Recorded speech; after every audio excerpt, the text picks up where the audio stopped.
Hi, folks. It's me. I hope all is well. We are reading the last 3 chapters of The Giver today. You'll notice the scenery behind me is a little different. I'm reading from my home. Normally, I'm reading from work. So welcome, and let's get started. So if you'll recall, Jonas has become quite disillusioned with his community and the fact that families are not allowed to know each other after a certain amount of time, really, that grandparents become parents of parents, but they don't have anything to do with the families. And his parents have already schooled him on the imprecision of the word love. And he's upset because he really felt that warm glow that you get. And he didn't like the fact that love is not a part of his community. So, I won't go home. You can't make me, Jonas sobbed and shouted and pounded the bed with his fists. You'll also recall that he saw the release of the twin and saw that his father had essentially committed murder, infanticide, actually, because it was just a baby. So very sad, and Jonas is understandably upset. Sit up, Jonas, the giver said firmly. Jonas obeyed him. Weeping, shuddering, he sat on the edge of the bed. He would not look at the giver.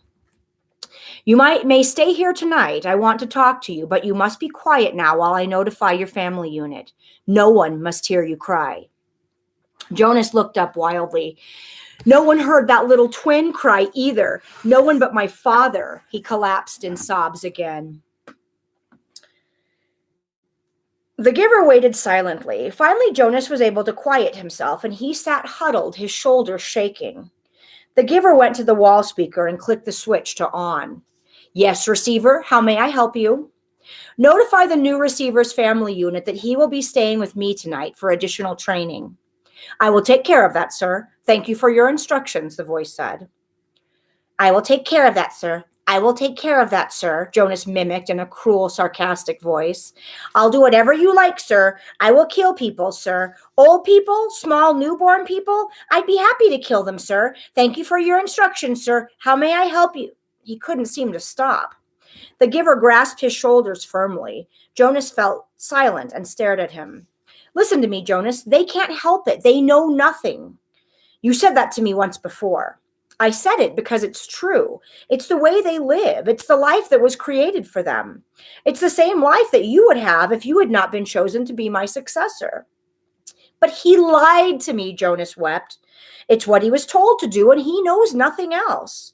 What about you? Do you lie to me too? Jonas almost spat the question at the giver.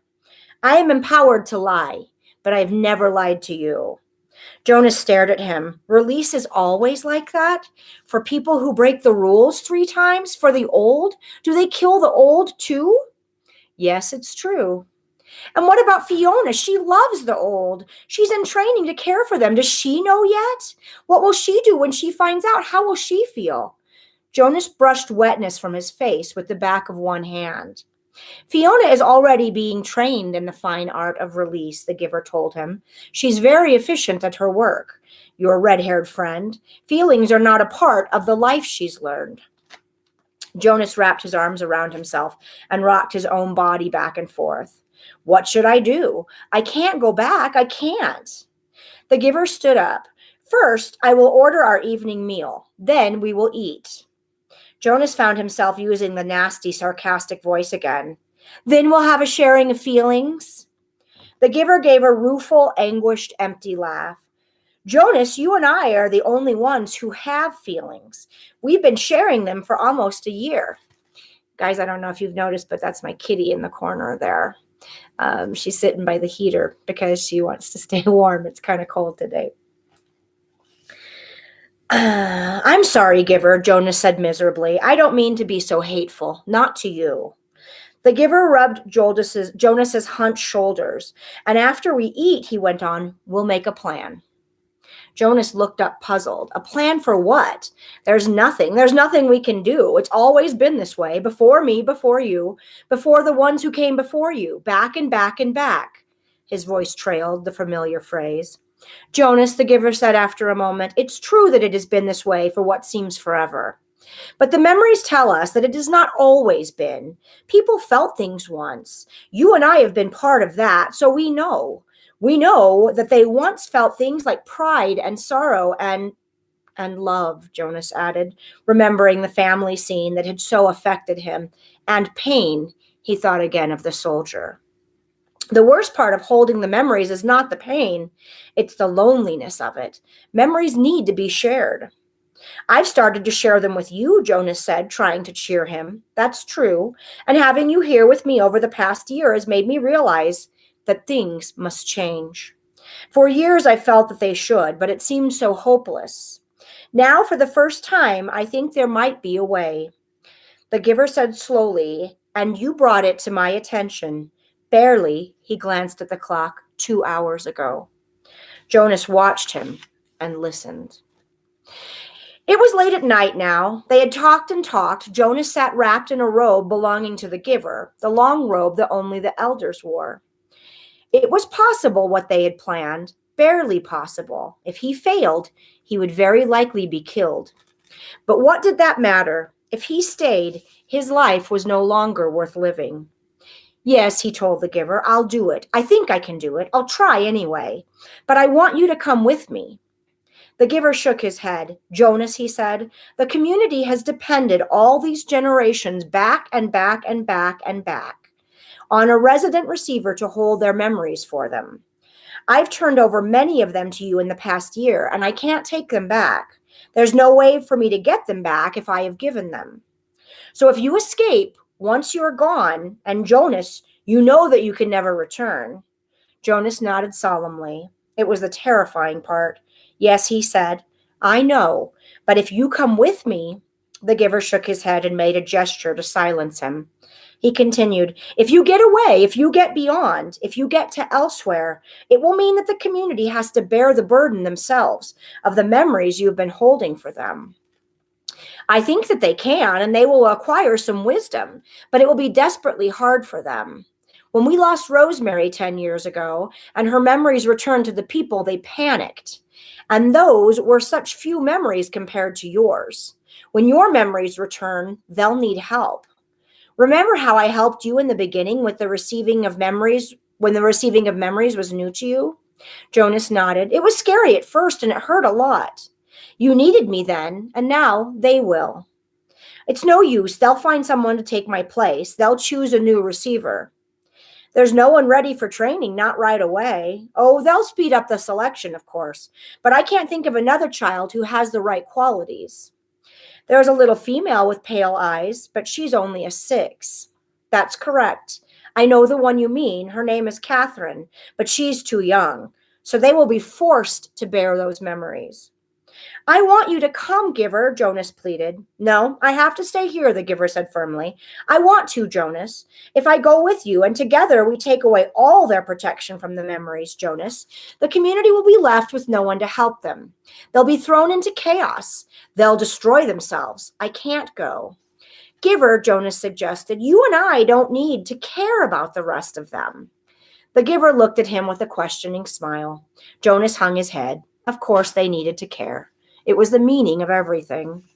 And in any case, Jonas, the Giver sighed, I wouldn't make it. I'm very weakened now. Do you know that I no longer see colors? Jonas's heart broke. He reached for the Giver's hand.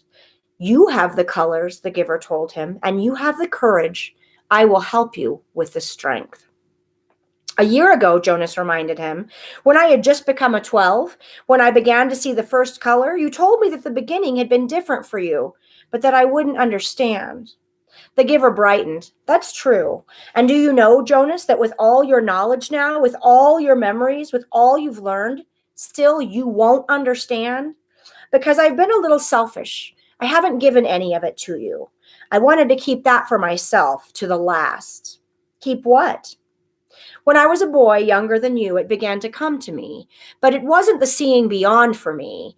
For me, it was different. For me, it was the hearing beyond. Jonas frowned, trying to figure that out. What do you hear? He asked. Music, the Giver said, smiling. I began to hear something truly remarkable, and it's called music. I'll give you some before I go. Jonas shook his head emphatically. "No, Giver," he said. "I want you to keep that to have with you when I'm gone." Jonas went home the next morning, cheerfully greeted his parents, and lied easily about what a busy, pleasant night he had had. His father smiled and lied easily, too, about his busy and pleasant day the day before. Throughout the school day, as he did his lessons, Jonas went over the plan in his head. It seemed startlingly simple. Jonas and the Giver had gone over it and over it late into the night hours. For the next 2 weeks, as the time for the December ceremony approached, the Giver would transfer every memory of courage and strength that he had to Jonas. He would need those to help him find the elsewhere that they were both sure existed. They knew it would be a very difficult journey. Then, in the middle of the night before the ceremony, Jonas would secretly leave the dwelling. This was probably the most dangerous part because it was a violation of a major rule for any citizen not on official business to leave a dwelling at night. "I'll leave at midnight," Jonas said. "The food collectors will be finished packing up the evening meal remains by then, and the path maintenance crews don't start their work that early. So there won't be anyone to see me unless, of course, someone is out on emergency business." "I don't know what you should do if you are seen, Jonas," the Giver had said. "I have memories, of course, of all kinds of escapes, people fleeing from terrible things throughout history. But every situation is individual. There is no memory of one like this." "I'll be careful," Jonas said. "No one will see me. As a receiver in training, you're held in very high respect already, so I think you wouldn't be questioned very forcefully." "I'd just say I was on some important errand for the receiver.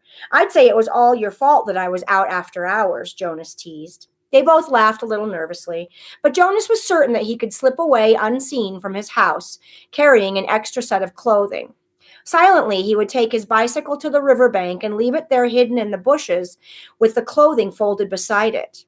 Then he would make his way through the darkness on foot, silently to the annex. "There's no nighttime attendant," the Giver explained. "I'll leave the door unlocked. You simply slip into the room. I'll be waiting for you." His parents would discover when they woke that he was gone. They would also find a cheerful note from Jonas on his bed telling them that he was going for an early morning ride along the river, that he would be back for the ceremony. His parents would be irritated but not alarmed. They would think him inconsiderate, and they would plan to chastise him later. They would wait with mounting anger for him. Finally, they would be forced to go, taking Lily to the ceremony without him. "They won't say anything to anyone, though," Jonas said, quite certain. "They won't call attention to my rudeness because it would reflect on their parenting. And anyway, everyone is so involved in the ceremony that they probably won't notice that I'm not there. Now that I'm a 12 and in training, I don't have to sit with my age group anymore. So Asher will think I'm with my parents or with you. And your parents will assume you're with Asher or with me." Jonas shrugged. "It will take everyone a while to realize that I'm not there at all. And you and I will be long on our way by then." In the early morning, the Giver would order a vehicle and drive from the speaker. He visited a vehicle and driver from the speaker. He visited the other communities frequently, meetings with their elders. His responsibilities extended over all the surrounding areas, so this would not be an unusual undertaking. Ordinarily, the Giver did not attend the December ceremony. Last year, he had been present because of the occasion of Jonas's selection, in which he was so involved. But his life was usually quite separate from that of the community. No one would comment on his absence or on the fact that he had chosen this day to be away. When the driver and the vehicle arrived, the Giver would send the driver on some brief errand. During his absence, the Giver would help Jonas hide in the storage area of the vehicle. He would have with him a bundle of food, which the Giver would save from his own meals during the next 2 weeks. The ceremony would begin with all the community there, and by then, Jonas and the Giver would be on their way. By midday, Jonas's absence would become apparent, and there would be a cause for concern. The ceremony would not be disrupted. Such a disruption would be unthinkable. But searchers would be sent out into the community. By the time his bicycle and clothing were found, the Giver would be returning. Jonas, by then, would be on his own, making his journey elsewhere. The Giver, on his return, would find the community in a state of confusion and panic, confronted by a situation which they had never faced before, and having no memories from which to find either solace or wisdom. They would not know what to do and would seek his advice. He would go to the auditorium where the people would be gathered, still. He would stride to the stage and command their attention. He would make the solemn announcement that Jonas had been lost in the river. He would immediately begin the ceremony of loss. Jonas, Jonas, they would say loudly, as they had once said the name of Caleb. The giver would lead the chant. Together they would let Jonas's presence in their lives fade away as they said his name in unison more slowly, softer and softer, until he was disappearing from them, until he was no more than an occasional murmur, and then, by the end of the long day, gone forever, not to be mentioned again. Their attention would turn to the overwhelming task of bearing the memories themselves. The giver would help them. Yes, I understand that they'll need you, Jonas had said at the end of a lengthy discussion and planning, but I'll need you too. Please come with me. He knew the answer even as he made the final plea. My work will be finished, the giver had replied gently, when I have helped the community to change and become whole. I'm grateful to you, Jonas, because without you, I would never have figured out a way to bring about the change. But your role now is to escape, and my role is to stay. But don't you want to be with me, giver? Jonas asked sadly. The giver hugged him. I love you, Jonas, he said, but I have another place to go. When my work here is finished, I want to be with my daughter. Jonas had been staring glumly at the floor. Now he looked up, startled. I didn't know you had a daughter, giver. You told me you had a spouse, but I never knew about your daughter. The giver smiled and nodded. For the first time in their long months together, Jonas saw him look truly happy.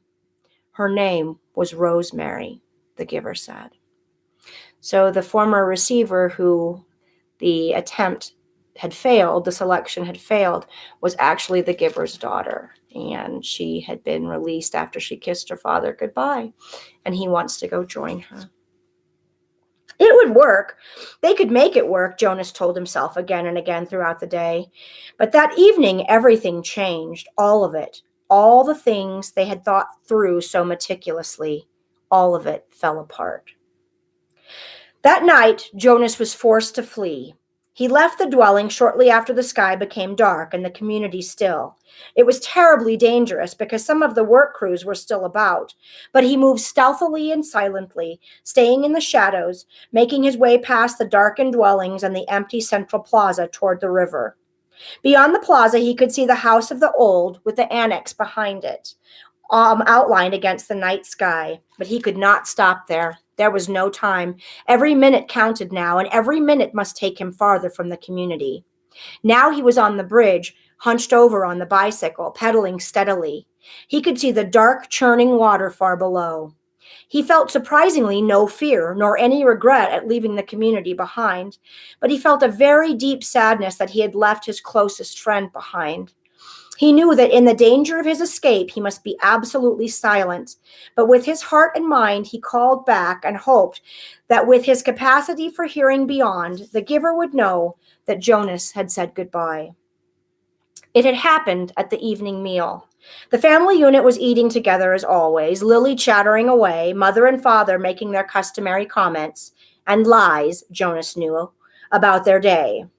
Nearby, Gabriel played happily on the floor, babbling his baby talk, looking with glee now and then toward Jonas, obviously delighted to have him back after the unexpected night away from the dwelling.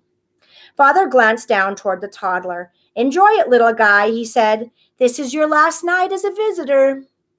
What do you mean? Jonas asked him. Father sighed with disappointment. Well, you know he wasn't here when you got home this morning because we had him stay overnight at the nurturing center. It seemed like a good opportunity, with you gone, to give it a try. He'd been sleeping so soundly.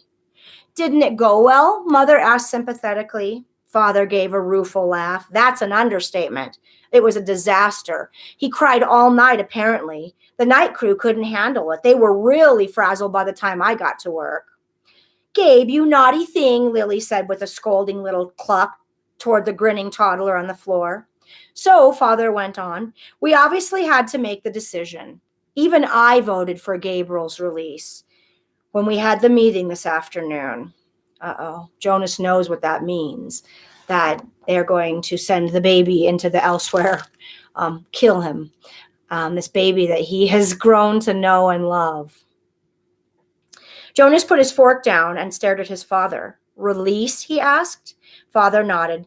We certainly gave it our best try, didn't we? Yes, we did, Mother agreed emphatically. Lily nodded in agreement too. Jonas worked at keeping his voice absolutely calm. When? He asked. When will he be released? First thing tomorrow morning. We have to start our preparations for the naming ceremony, so we thought we'd get this taken care of right away, like it's taking out the trash or going to the grocery store. It's bye-bye to you, Gabe, in the morning, Father had said in his sweet sing-song voice.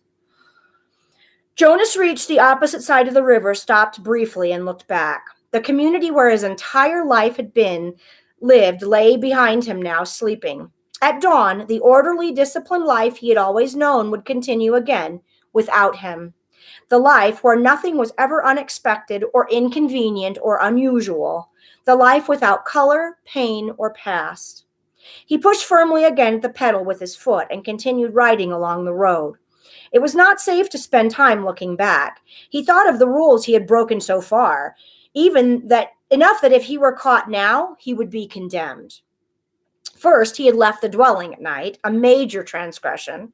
Second, he had robbed the community of food, a very serious crime, even though what he had taken was leftovers set out on the dwelling doorsteps for collection.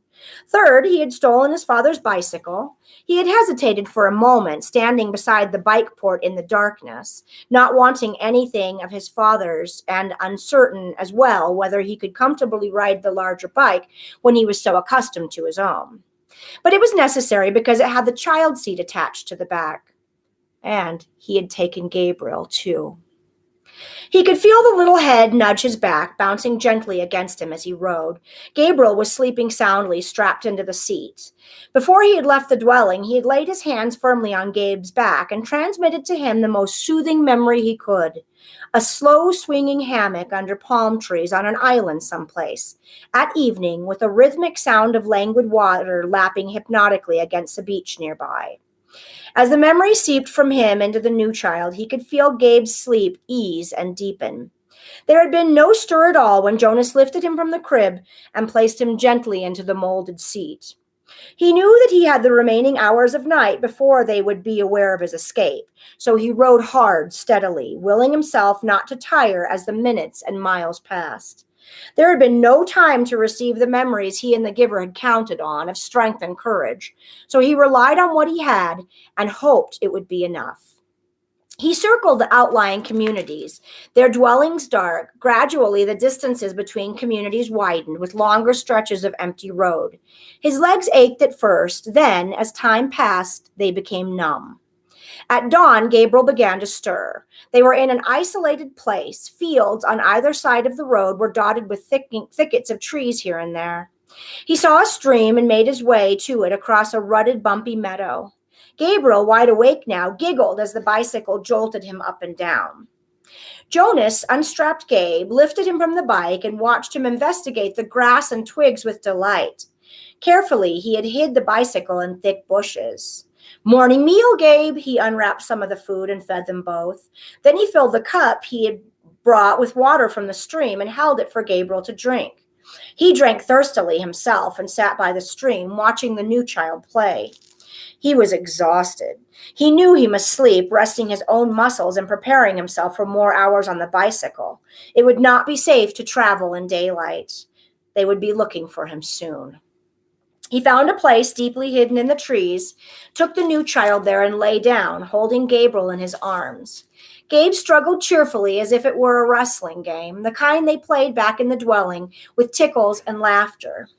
Sorry, Gabe, Jonas told him. I know it's morning and I know you just woke up, but we have to sleep now. He cuddled the small body close to him and rubbed the little back. He murmured to Gabe soothingly. Then he pressed his hands firmly and transmitted a memory of deep, contented exhaustion. Gabriel's head nodded after a moment and fell against Jonas's chest. Together, the fugitives slept through the first dangerous day. The most terrifying thing was the planes. By now, days had passed. Jonas no longer knew how many. The journey had become automatic.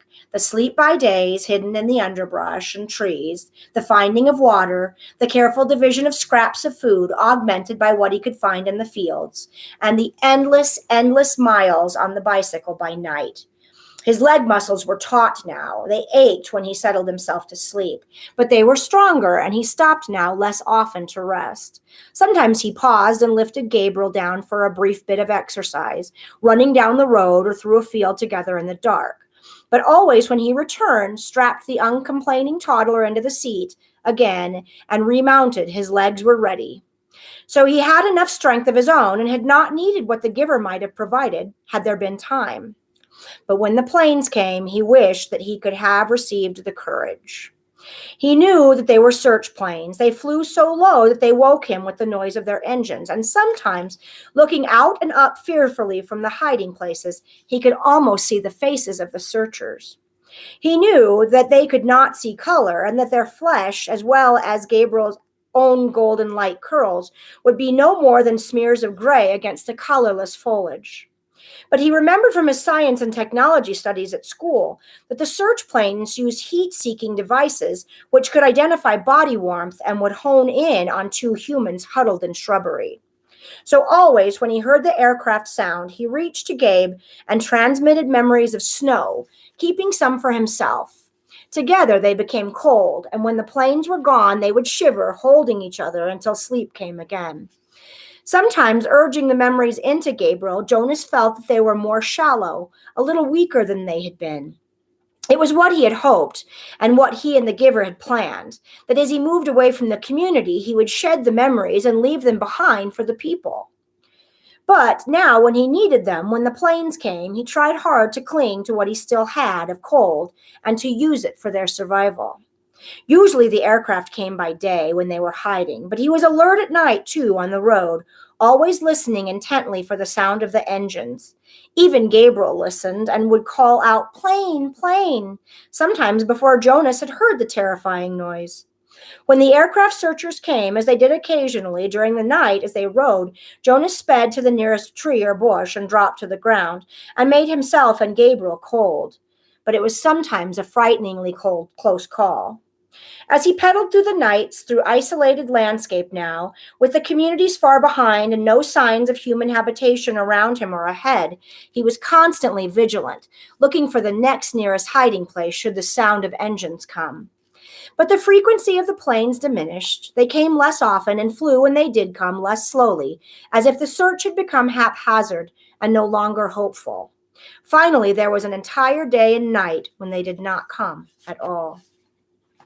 Now the landscape was changing. It was a subtle change, hard to identify at first. The road was narrower and bumpy, apparently no longer tended by road crews. It was harder suddenly to balance on the bike as the front wheel wobbled over stones and ruts. One night Jonas fell when the bike jolted to a sudden stop against a rock. He grabbed instinctively for Gabriel, and the new child, strapped tightly in his seat, was uninjured, only frightened when the bike fell to its side. But Jonas's ankle was twisted, and his knees were scraped and raw, blood seeping through his torn trousers. Painfully, he righted himself and the bike and reassured Gabe. Tentatively, he began to ride in daylight. He had forgotten the fear of the searchers, who seemed to have diminished into the past.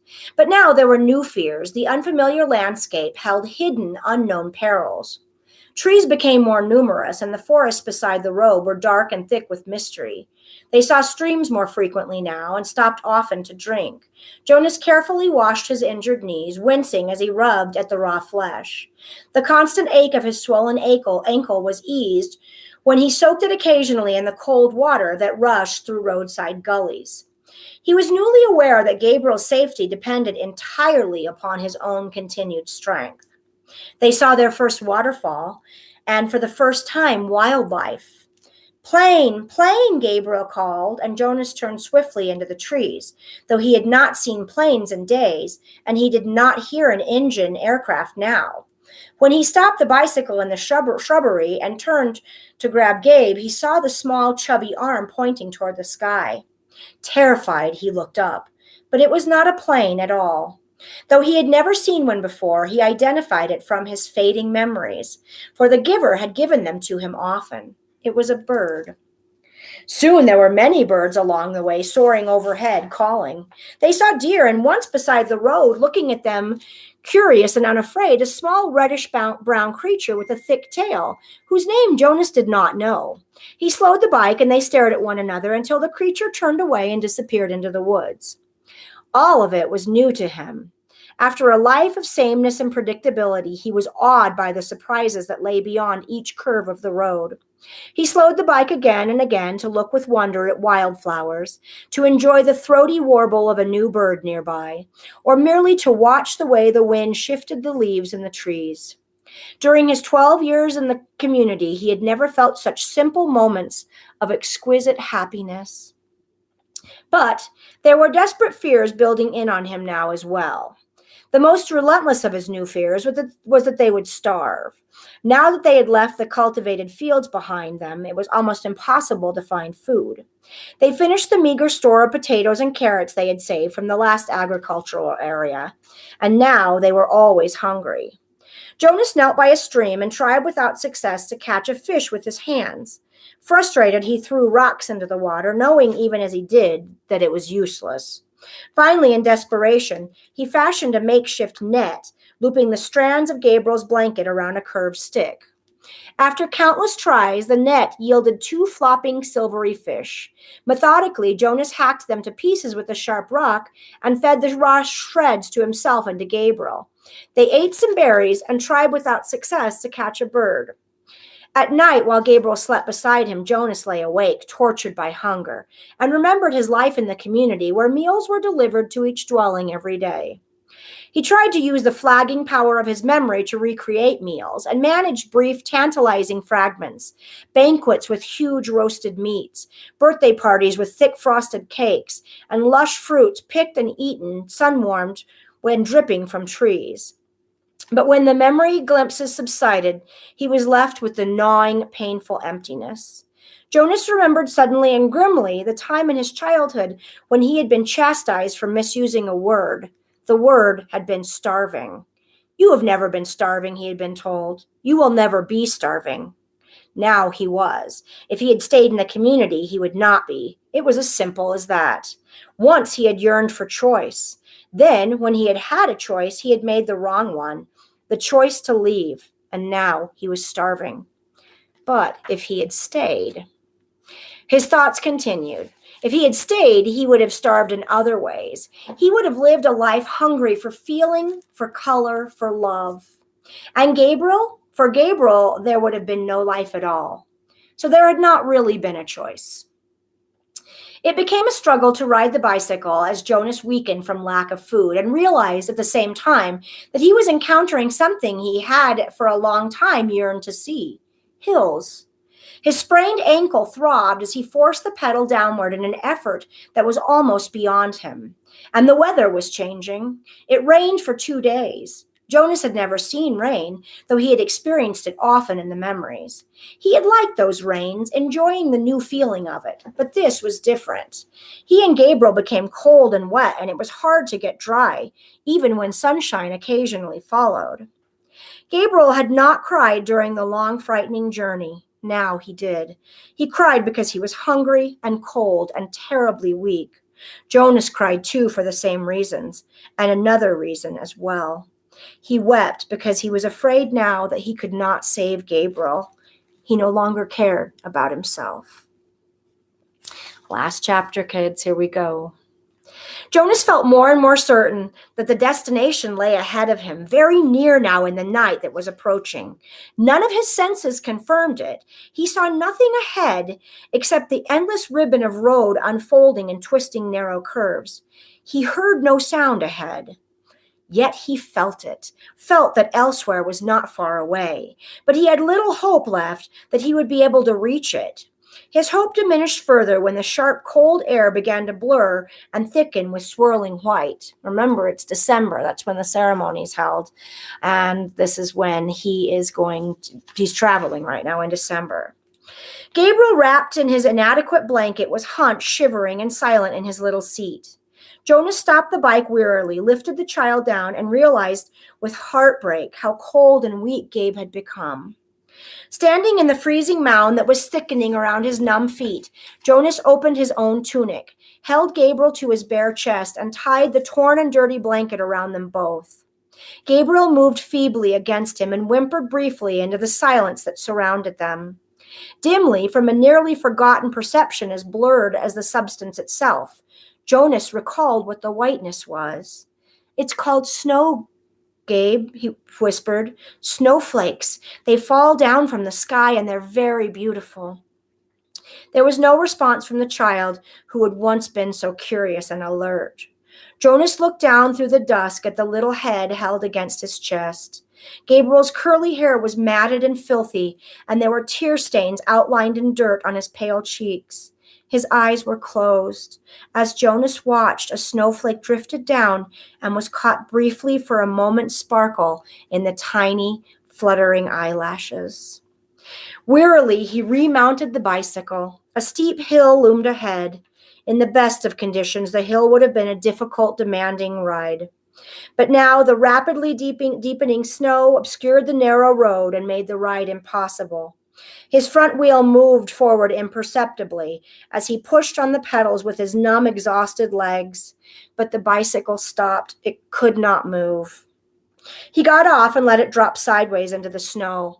For a moment, he thought how easy it would be to drop beside it himself, to let himself and Gabriel slide into the softness of snow, the darkness of night, the warm comfort of sleep.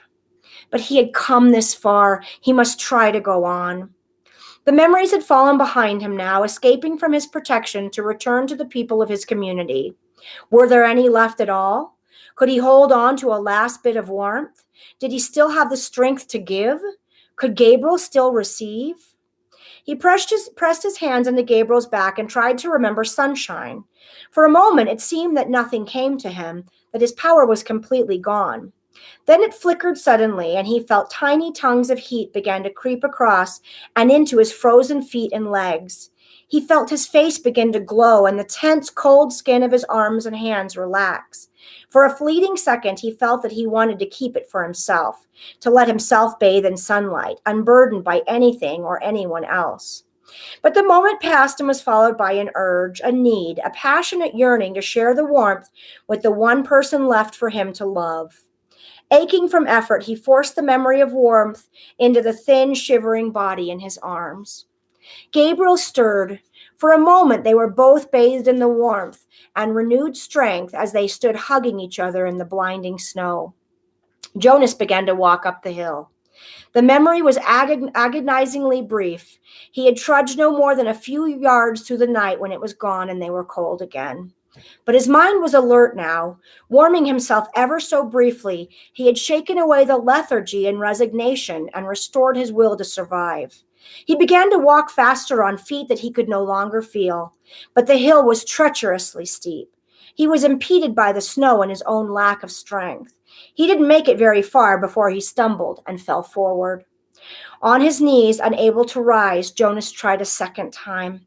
His consciousness grasped at a wisp of another warm memory and tried desperately to hold it there, to enlarge it and pass it on to Gabriel. His spirits and strength lifted with the momentary warmth, and he stood again. Gabriel stirred against him as he began to climb. But the memory faded, leaving him colder than before. If only he had time to receive more warmth from the giver before he escaped. Maybe there would be more left for him now. But there was no purpose in if-onlys. His entire concentration now had to be on moving his feet, warming Gabriel and himself, and going forward. He climbed, stopped, and warmed them both briefly again with a tiny scrap of memory that seemed certainly to be all he had left. The top of the hill seemed so far away, and he did not know what lay beyond, but there was nothing left to do but continue. He trudged upward. As he approached the summit of the hill at last, something began to happen. He was not warmer. If anything, he felt more numb and more cold. He was not less exhausted. On the contrary, his steps were leaden, and he could barely move his freezing, tired legs. But he began suddenly to feel happy. He began to recall happy times. He remembered his parents and his sister. He remembered his friends Asher and Fiona. He remembered the giver. Memories of joy flooded through him suddenly. He reached the place where the hill crested, and he could feel the ground under his snow-covered feet become level. It would not be uphill anymore. "We're almost there, Gabriel," he whispered, feeling quite certain without knowing why. "I remember this place, Gabe." And it was true, but it was not a grasping of a thin and burdensome recollection. This was different. This was something that he could keep. It was a memory of his own. He hugged Gabriel and rubbed him briskly, warming him to keep him alive. The wind was bitterly cold, the snow swirl blurring his vision. But somewhere ahead, through the blinding storm, he knew there was warmth and light. Using his final strength and a special knowledge that was deep inside him, Jonas found the sled that was waiting for them at the top of the hill. Numbly, his hands fumbled for the rope. He settled himself on the sled and hugged Gabe close. The hill was steep, but the snow was powdery and soft, and he knew that this time there would be no ice, no fall, no pain. Inside his freezing body, his heart surged with hope. They started down. Jonas felt himself losing consciousness, and with his whole being willed himself to stay upright atop the sled, clutching Gabriel, keeping him safe. The runners sliced through the snow, and the wind whipped at his face as they sped in a straight line through an incision that seemed to lead to the final destination, the place that he had always felt was waiting, the elsewhere that held their future and their past. He forced his eyes open as they went downward, sliding, and all at once he could see lights, and he recognized them now. He knew they were shining through the windows of rooms, that they were red, blue, and yellow lights that twinkled from trees and places where families created and kept memories, where they celebrated love. Downward, faster and faster. Suddenly he was aware with certainty and joy that below, ahead, they were waiting for him, and that they were waiting too for the baby. For the first time, he heard something that he knew to be music. He heard people singing. Behind him, across vast distances of space and time, from the place he had left, he thought he heard music too. But perhaps it was only an echo. So he was going toward the memory that started all, the memory of Christmas and family and love. And it was in his past, but it was also in his future. And he was headed towards a safe, warm environment where he and Gabe could live with love and happiness. And I hope that for you too.